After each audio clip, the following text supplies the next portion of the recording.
Shalom Bapak Ibu yang dikasihi oleh Tuhan Yesus Kristus. Mari kita bersama-sama membuka Alkitab kita dari dalam Kitab Kisah Para Rasul pasal yang pertama, ayat yang pertama hingga ayat yang ke-11. Kita akan merenungkan bagian firman Tuhan ini secara bersama-sama, namun dalam kesempatan ini saya akan membacakan dari ayat yang ke-8. Demikian firman Tuhan. Tetapi kamu akan menerima kuasa kalau Roh Kudus turun ke atas kamu, dan kamu akan menjadi saksiku di Yerusalem dan di seluruh Yudea dan Samaria dan sampai ke ujung bumi. Demikian jauh pembacaan firman Tuhan, dan yang berbahagia adalah kita yang mendengarkan serta mau melakukannya di dalam kehidupan kita hari lepas hari. Tema firman Tuhan adalah bersaksi sebagai gaya hidup.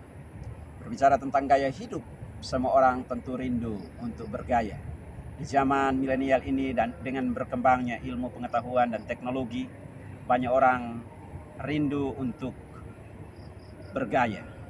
Hari-hari ini kita melihat di mana-mana diadakan pertunjukan gaya secara khusus yang kita kenal melalui fashion, tren-tren yang diperkenalkan, baik itu melalui baju yang baru, bahkan HP yang baru, mobil yang baru dan lain sebagainya. Dan banyak orang demi untuk bergaya rindu memiliki semua aksesoris-aksesoris yang saya sebutkan tadi. Namun dalam bagian kebenaran firman Tuhan ini kita tidak sedang berbicara tentang gaya hidup yang hari ini sedang dieksploitasi oleh dunia, tetapi kita sedang berbicara tentang bersaksi sebagai gaya hidup orang percaya.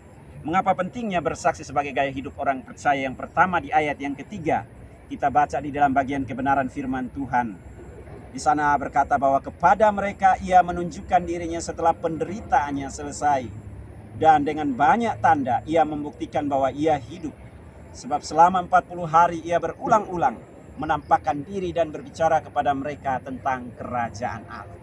Jadi, mengapa pentingnya bersaksi sebagai gaya hidup orang percaya? Yang pertama, karena Yesus Kristus adalah sentral kehidupan semua umat manusia. Sekali lagi, mengapa bersaksi sebagai gaya hidup itu sangat penting? Karena Yesus Kristus adalah merupakan sentral kehidupan semua orang percaya. Peristiwa kematian Yesus Kristus di atas kayu salib, dia mati demi menebus dosa dan berbagai macam pelanggaran, pemberontakan dan kejahatan umat manusia.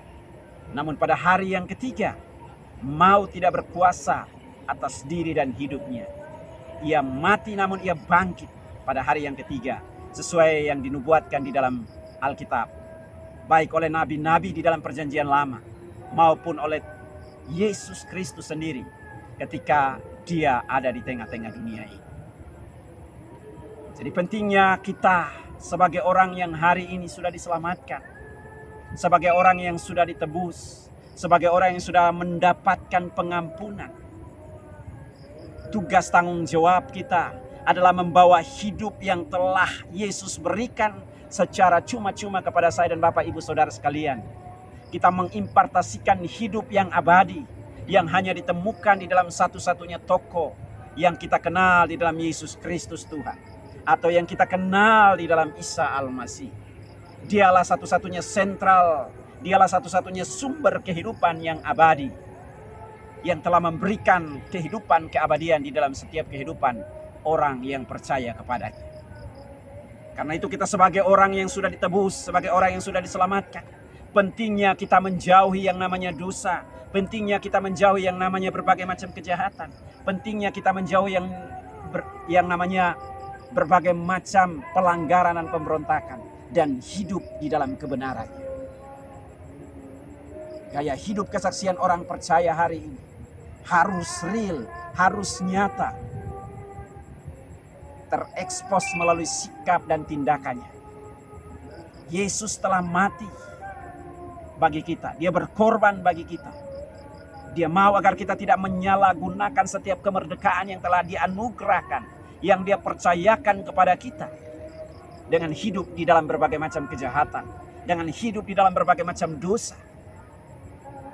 Tetapi dia mau agar hidup yang telah dianugerahkan kepada kita, kita memanfaatkan hidup ini dengan hidup di dalam kebenaran. Dia mau agar sikap hidup kita, tindakan kita, tutur kata kita benar-benar mencerminkan sikap, tindakan dan karakternya secara utuh di dalam seluruh totalitas kehidupan kita. Yesus Kristus, dialah satu-satunya tokoh sentral kehidupan. Hari ini ada begitu banyak orang di luar sana yang berusaha agar mendapatkan kepastian kehidupan yang abadi.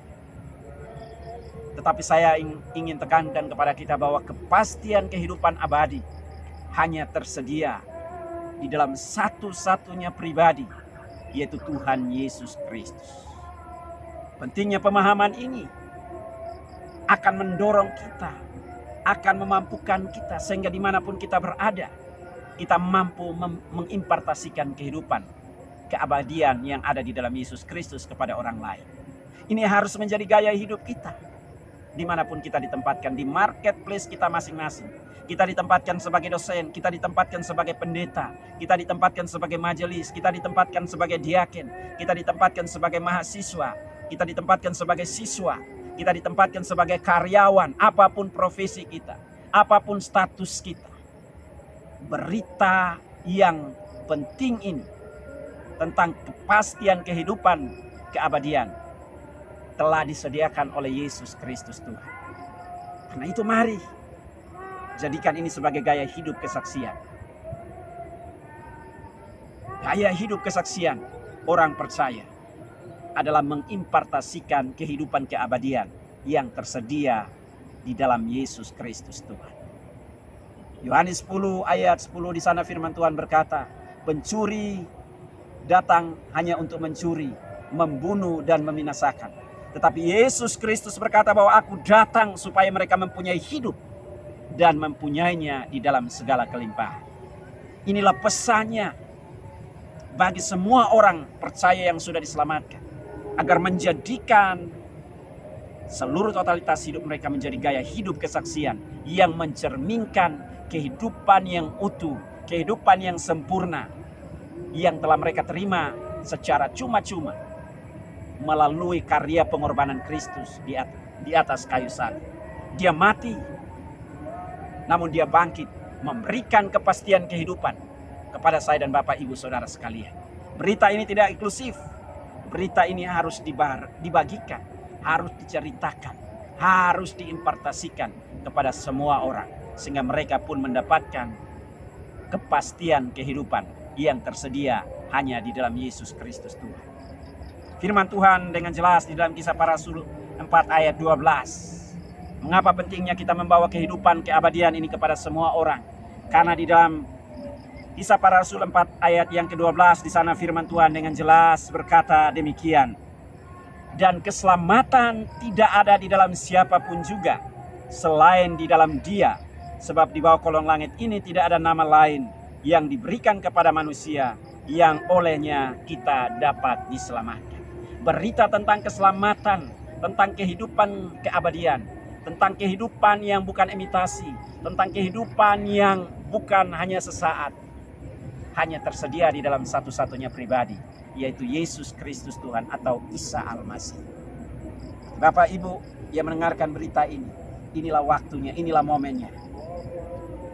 Kalau Bapak Ibu Saudara sekalian belum memiliki kepastian kehidupan keabadian, Yesus melalui bagian kebenaran firman Tuhan ini menyediakan kepastian kehidupan keabadian bagi saya dan Bapak Ibu Saudara sekalian. Mari buka hatimu, mengundang Dia, menerima Dia, menjadikan Dia sebagai Tuhan dan Juru Selamat pribadi.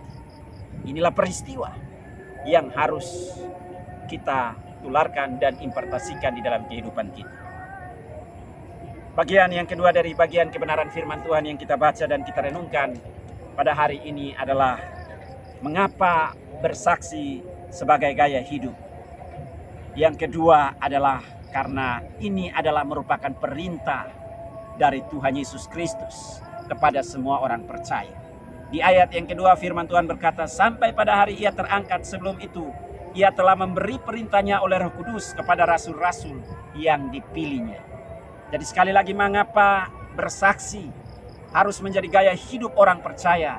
Yang pertama, karena Yesus Kristus adalah merupakan sentral kehidupan dari semua kehidupan yang ada di bawah kolong langit ini. Yang kedua adalah karena ini adalah perintah dari Tuhan Yesus Kristus. Di luar sana ada banyak orang yang berkata bahwa orang Kristen suka mengkristenkan orang. Orang Kristen suka mengkristenkan orang dengan melakukan yang namanya penginjilan, dengan membagi sembako, dengan membagi beras, dengan membagi uang, dan lain sebagainya. Yang hendak saya tekankan pada kesempatan hari ini, orang mau percaya kepada Tuhan Yesus Kristus bukan karena sembakonya. Orang Kristen melakukan tugas pemberitaan Injil. Itu tidak mengiming-iming orang dengan sembako, dengan uang, dengan jabatan, dengan kedudukan, dan lain sebagainya. Tetapi orang Kristen memberitakan Injil itu karena perintah dari Tuhan Yesus Kristus. Ini adalah merupakan amanah yang dipercayakan, yang didelegasikan, yang diberikan oleh Tuhan Yesus Kristus kepada setiap orang percaya, agar pergi untuk memberitakan Injil Kerajaan Allah. Berita ini tidak diterima dari pendeta, berita ini tidak diterima dari majelis, berita ini tidak diterima dari orang-orang kuat. Berita ini diterima dari pribadi yang memiliki kepastian kehidupan, yaitu Yesus Kristus Tuhan. Dia rindu agar berita tentang pengampunan dosa, tentang pertobatan, itu diserukan kepada semua orang. Sebab semua orang masih hidup di dalam dosa. Semua orang masih tersandra karena dosa, karena pemberontakan, karena berbagai macam kejahatan yang mereka lakukan. Hanya dengan orang percaya pergi untuk melakukan tugas pemberitaan Injil, maka setiap orang yang berespon terhadap berita yang disampaikan, mereka mendapatkan pengampunan dosa yang tersedia di dalam satu-satunya pribadi, yaitu Tuhan Yesus Kristus. Dunia akan tetap tersandra, dunia akan tetap terpenjara karena berbagai macam dosa dan kejahatan, berbagai macam kebohongan, berbagai macam kepalsuan. Kalau orang percaya yang sudah ditebus tidak berkontribusi secara terstruktur, aktif, dan masif untuk melakukan pemberitaan Injil yang telah diamanatkan oleh Tuhan Yesus Kristus, banyak orang tersandra, banyak orang tetap hidup di dalam dosa, banyak orang tetap hidup di dalam kebobrokan, banyak orang tetap hidup di dalam kejahatan. Berita ini harus digaungkan ke seluruh dunia. Itu sebabnya perintahnya ketika kita membaca di dalam Kisah Para Rasul 8, firman Tuhan berkata, tetapi kamu akan menerima kuasa kalau Roh Kudus turun ke atas kamu, dan kamu akan menjadi saksiku di Yerusalem, di seluruh Yudea dan Samaria, sampai ke ujung bumi. Ini perintah dari Tuhan Yesus bahwa kita harus bersaksi dari Yerusalem, Yudea, Samaria sampai ke ujung bumi. Kesaksian, kita menyaksikan tentang perbuatan-perbuatan ajaib, tentang tanda-tanda heran yang Yesus lakukan, tentang mujizat-mujizat yang Yesus lakukan. Mujizat yang terbesar adalah Dia telah menebus kita. Dia telah mengampuni kita dari dosa kita, pelanggaran kita, pemberontakan kita, kejahatan kita, dan Dia memberikan kepastian, kekekalan kepada kita semua. Berita ini bukan berita yang eksklusif hanya kepada komunitas Kristen, tetapi berita ini juga harus dibagikan, diimpartasikan kepada semua orang. Inilah perintah yang Yesus Kristus ajarkan kepada kita. Kita harus bersaksi bahwa Dia mati, Dia bangkit, dan Dia memberikan jaminan kepastian keselamatan bagi kita semua. Murid-murid Tuhan Yesus Kristus tersandra dengan eksklusivisme, sehingga mereka hanya melihat kepada komunitas mereka, yaitu suku Israel. Karena pada masa itu mereka dijajah oleh bangsa Romawi. Mereka mau terbebas dari penjajahan Romawi. Mereka bangga. Mereka mengalami yang namanya kegalauan yang begitu luar biasa ketika Yesus ditangkap, ketika Yesus disesat. Namun setelah itu ada kebanggaan, Yesus bangkit. Ada harapan. Namun harapan itu hanya bagi kelompok mereka sendiri, bagi komunitas mereka sendiri. Dan Yesus berkata, itu sebabnya mereka di ayat yang ke-6 mereka berkata, Yesus, maukah engkau memulihkan bangsa Israel? Maukah engkau memulihkan bangsa kami dari penjajahan Romawi yang sudah menindas kami? Kami ingin merdeka. Konsep dan cara berpikir murid-murid adalah berpikir secara duniawi. Bukankah hari ini ada begitu banyak orang Kristen juga sama? Mereka ingin bebas, terbebas secara finansial. Itu hal yang wajar sebagai manusia, tetapi ada hal yang jauh lebih besar dari itu. Kita sudah dibebaskan dari berbagai macam hal yang selama ini menyandra kehidupan kita, yang tidak mungkin dapat diselesaikan dengan upaya kita, amal kita, usaha kita, kerja keras kita, pengetahuan kita, gelar kita, harta kita. Itu dosa dan berbagai macam kejahatan yang kita lakukan. Semua ini telah dituntaskan dan diselesaikan oleh Yesus. Kita sudah tidak tersandra. Dia mau agar berita ini dibawa, berita ini disiarkan, berita ini diberitakan, bahwa dia berkorban. Dia satu-satunya pribadi yang telah berkorban untuk menebus semua umat manusia dari dosa dan kejahatan mereka. Kalimat syahadat di dalam 1 Timotius 2 ayat 5 sampai dengan 6 di sana berbunyi demikian. Dalam bahasa Arab, asyhadu anna la ilaha illallah wala safiya bainahu wa baina anas ilal insanu almasihu Isa ala didaha binafsihi liyafdikul anas. Artinya, aku bersaksi bahwa Allah itu Esa, dan Esa pula pengantara antara dirinya dan antara manusia. Di dalam kemanusiaan Isa Al-Masih yang mengorbankan dirinya mati untuk menebus semua manusia. Karya pengorbanan Yesus Kristus atau Isa Al-Masih, dia tidak hanya mati bagi satu komunitas, dia tidak hanya mati bagi satu suku, dia tidak hanya mati bagi satu etnis, tetapi dia mati bagi semua umat manusia. Berita ini harus disampaikan kepada semua orang, karena inilah perintah yang Yesus berikan kepada kita. Di dalam Matius pasal 28 ayat yang ke-19 sampai 20, Yesus memberikan perintah ini. Pergilah, jadikanlah semua bangsa muridku. Baptislah mereka dalam nama Bapa, Anak dan Roh Kudus, dan ajarlah mereka melakukan segala sesuatu yang telah aku perintahkan kepadamu. Dan ketahuilah, aku menyertai kamu sampai kesudahan zaman. Perintah ini harus kita lakukan. Pergi memberitakan Injil. Kalau hari ini kita masih tetap ada dalam zona kenyamanan kita, artinya kita belum memaknai peristiwa pengorbanan Yesus Kristus dengan benar. Bagi kita yang belum melakukan sesuatu, inilah momennya bagi kita untuk boleh bersaksi. Bersaksi, menceritakan apa yang Yesus buat di dalam hidup kita, rumah tangga kita, bisnis kita, usaha kita, studi kita, pekerjaan kita. Semua yang Tuhan percayakan kepada kita bagikan kepada orang lain, bahwa bersama Yesus kita melakukan hal-hal yang besar. Bersama Yesus tersedia harapan. Bersama Yesus tersedia yang namanya kehidupan keabadian. Dan yang terakhir dari bagian kebenaran firman Tuhan, mengapa bersaksi harus menjadi gaya hidup? Yang terakhir, karena Yesus Kristus akan datang kembali. Ayat yang ke-11 dalam bagian firman Tuhan ini saya bacakan bagi kita semua. Dan berkata kepada mereka, hai orang-orang Galilea, mengapakah kamu berdiri melihat ke langit? Yesus ini yang terangkat ke sorga meninggalkan kamu, akan datang kembali dengan cara yang sama seperti kamu melihat dia naik ke surga. Jadi Bapak Ibu yang dikasihi oleh Tuhan Yesus Kristus, mengapa bersaksi harus menjadi gaya hidup orang percaya? Karena Yesus Kristus akan datang kali yang kedua. Yesus Kristus akan datang kali yang kedua. Yesus telah naik ke surga. Dia pergi untuk menyediakan tempat bagi saya dan Bapak Ibu Saudara sekalian. Tetapi dia akan datang kembali untuk menjemput saya dan Bapak Ibu Saudara sekalian.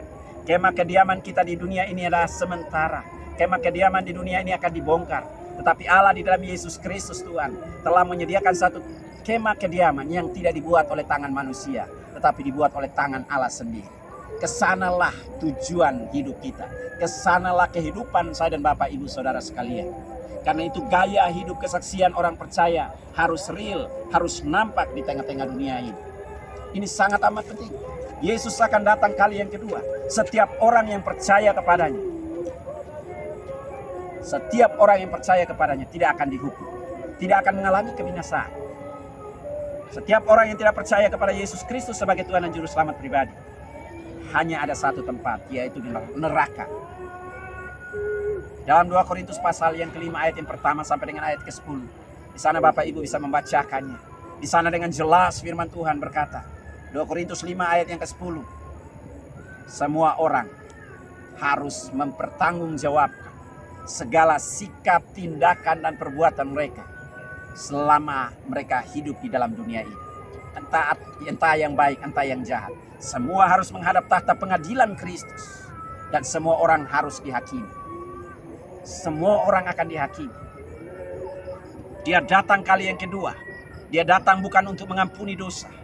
Dia datang kali kedua bukan untuk menebus saya dan Bapak Ibu Saudara sekalian. Yesus Kristus akan datang kali yang kedua.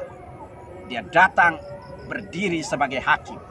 Dia datang berdiri sebagai hakim yang akan menghakimi setiap orang. Ini janji firman Tuhan. Karena itu Bapak Ibu yang dikasihi oleh Tuhan Yesus Kristus, ini harus menjadi gaya hidup kesaksian kita. Kita yang bersaksi di tengah-tengah dunia ini. Kesaksian kita adalah untuk mempercepat kedatangan Tuhan Yesus Kristus kali yang kedua. Di dalam Matius pasal yang ke-24 ayat yang ke-14. Di sana firman Tuhan dengan jelas berkata demikian. Saya bacakan bagi kita semua. Demikian kebenaran firman Tuhan. Dan Injil kerajaan ini akan diberitakan di seluruh dunia, menjadi kesaksian bagi semua bangsa. Sesudah itu barulah tiba kesudahannya. Jadi Injil kerajaan ini harus diberitakan di seluruh bangsa. Baru tiba yang namanya kiamat. Kiamat Yesus Kristus atau Isa Al-Masih akan datang menghakimi kita. Bagi kita yang percaya, bagi kita yang menantikan Dia, kita akan diangkat bersama-sama, memerintah bersama-sama dengan Dia. Bagi mereka yang tidak percaya, hanya ada satu tempat, yaitu di neraka untuk selama-lamanya. Bagi mereka yang percaya, mereka akan hidup di dalam surga bersama Tuhan Yesus Kristus. 3 poin ini Bapak Ibu yang dikasihi oleh Tuhan Yesus Kristus. Mengapa bersaksi harus menjadi gaya hidup orang percaya? Yang pertama, karena Yesus Kristus adalah sentral kehidupan bagi semua umat manusia. Yang kedua, mengapa bersaksi harus menjadi gaya hidup orang percaya? Karena ini adalah perintah Tuhan Yesus Kristus. Dan yang ketiga, mengapa bersaksi harus menjadi gaya hidup orang percaya? Karena Yesus Kristus akan datang kali yang kedua menghakimi semua umat manusia. Biarlah melalui kebenaran firman Tuhan ini, kita terus bersaksi, menjadikan kesaksian menjadi gaya hidup kita dimanapun kita ditempatkan. Di marketplace kita masing-masing. Tuhan Yesus Kristus memberkati kita semua. Shalom.